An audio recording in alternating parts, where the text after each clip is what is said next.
আজকে ছিল সানডে। সকালবেলায় ঘুম থেকে উঠেই প্রথমে আমি চলে যাই আমার ব্যালকনিতে।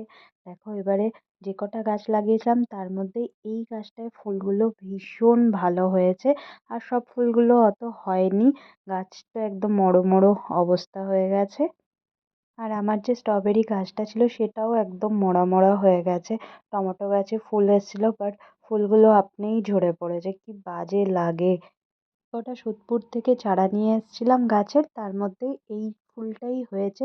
আর সকালে সানডেতে আমি চেষ্টা করি ব্রেকফাস্টটা বাইরে থেকেই আনার জন্য, কারণ হচ্ছে সারাদিনই অনেক কাজ থাকে। তাই ব্রেকফাস্টটা যদি বাইরে থেকে করি তাহলে একটু কাজ কম হয়। আর তোমরা তো দেখলেই ব্রেকফাস্টে ছিল কচুরি, জিলাপি। আর আজকে দেশি চিকেন বানাচ্ছি, কারণ আজকে আমার মামার মেয়েরা আসবে, বলেছে ওরা আসবে বিকেলবেলায়। ওদের একটা এক্সাম আছে, তারপরে এক্সাম দিয়ে বেহালা থেকে আসবে এখানে। দেশি চিকেনের টেস্ট একটু অন্যরকম হয়। আর মা বলল এই চিকেনটা বেশি বড় ছিল না, 1 কেজি ওজন হয়েছিল। রবিবার, তাই আজকে আমি আর বাজার যাইনি, মাই গেছিল। আর যা যা বলে দিয়েছিলাম একদম ঠিকভাবে কিনে নিয়ে এসেছে মা। ফার্স্ট টাইম এরকম হয়েছে।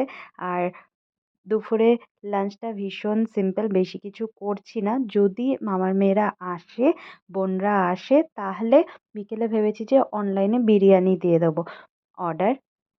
রান্না করে স্নান টান করে পুজো দিয়ে তারপরে লাঞ্চ করতে বসলাম। এই দেখো, লাঞ্চে মেনুটাও আজকে ভীষণ সিম্পল, কারণ ছিল বেগুন ভাজা, একটা তো কাঁচা লঙ্কা থাকবেই, তার সাথে চিকেন আর শসা।